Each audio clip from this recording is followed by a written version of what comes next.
Certains l'attendaient depuis des décennies, comme le Messie, comme le Mahdi, comme le prophète, comme Jésus. Il est là, le crack immobilier, ça y est, c'est parti. Les prix s'effondrent sur toute la surface de la planète. Ce qui est une bonne chose sur le plan économique, notamment pour tous les jeunes ménages qui s'installent. Les crédits immobiliers représentent en général le tiers des revenus. Et quant aux locataires, eh bien, ils consacrent souvent jusqu'à 50% de leurs revenus dans l'immobilier. Donc la chute des prix de l'immobilier suite à une des conséquences, des nombreuses conséquences économiques de ce bon vieux coronavirus, est plutôt réjouissante sur le plan, et même totalement réjouissante sur le plan économique, car l'inflation créée par les banques centrales au cours des dernières décennies avait provoqué une bulle sur le prix des actions, sur le prix des obligations, mais aussi sur le prix de l'immobilier. C'est également une très bonne chose sur le plan révolutionnaire, ce crack immobilier, et c'est le sujet du jour, c'est parti.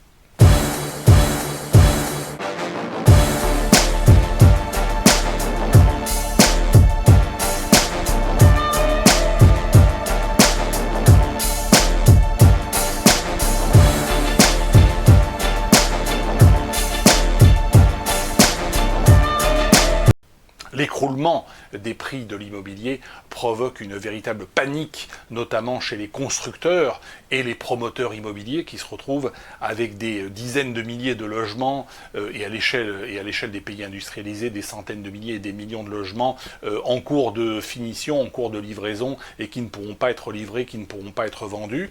Et dans ce contexte, les autorités, à travers des associations subventionnées naturellement, volent au secours de ces promoteurs.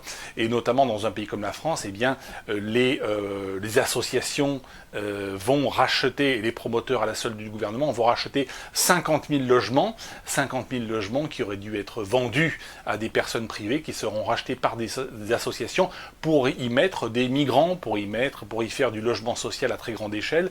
Donc une personne qui aura acheté son appartement 4 000 ou 400 000 ou 500 000 euros, eh bien va devoir partager sa résidence sur son palier. On va voir débarquer quelqu'un qui ne parle pas la langue du pays, qui ne travaille pas, qui ne travaillera jamais, qui est un réfugié, qui est un parasite planétaire, ce qui va faire s'écrouler complètement encore davantage le prix de l'immobilier. Donc ça, c'est la première catastrophe de l'intervention publique. Deuxième catastrophe, elle sera au niveau fiscal, puisqu'aujourd'hui, l'économie étant complètement à l'arrêt, les gouvernements vont vouloir frapper d'abord les propriétaires fonciers, les propriétaires de maisons, d'appartements. Donc là, la répression va être absolument totale. Donc c'est la deuxième punition. La troisième punition, je l'ai dit dans la précédente vidéo, c'est la violence extrême, puisqu'il va bien falloir que des milliers de petits parasites qui avaient un petit job ou une petite subvention se mettent à monter à l'assaut des propriétaires, et notamment des propriétaires dans des maisons individuelles. Je rappelle que ces agressions se font en plein midi, se font toujours en plein jour. On sonne à la porte, on vous défonce la gueule, et puis on va vous détrousser de ce que vous avez chez vous, après vous avoir torturé. Ça, c'est la violence ordinaire. Alors, ce qui est intéressant d'un point de vue révolutionnaire, c'est que la classe bourgeoise, petite, moyenne, grande bourgeoisie, était le soutien principal de la social-démocratie. La social-démocratie a écrasé les ouvriers, a écrasé les pauvres, d'où la révolte des Gilets jaunes.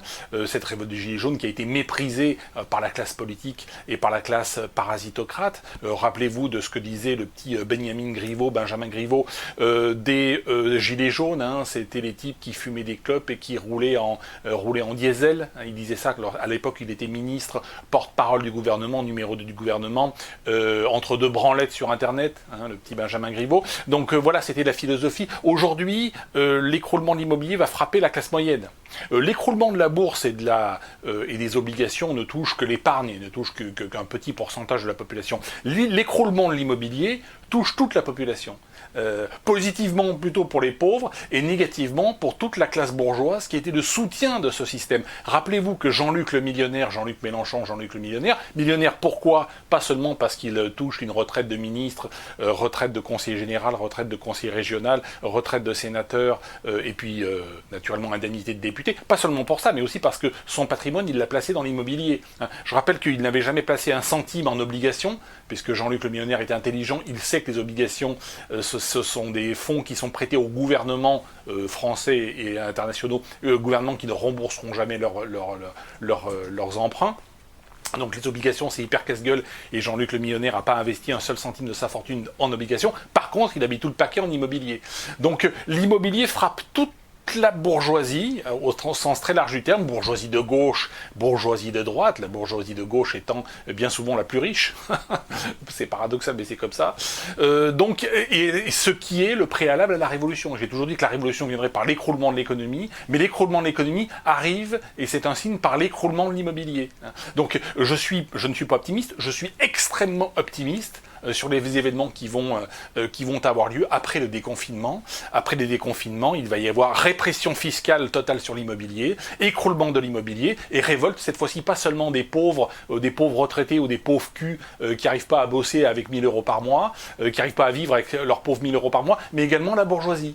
Là, cette fois-ci, on va avoir du gilet jaune un peu plus haut de gamme, un peu plus bourgeois, et là, ça va être beaucoup plus problématique pour la Macronie et pour la parasitocratie au pouvoir. Merci à tous, et je vous dis à bientôt.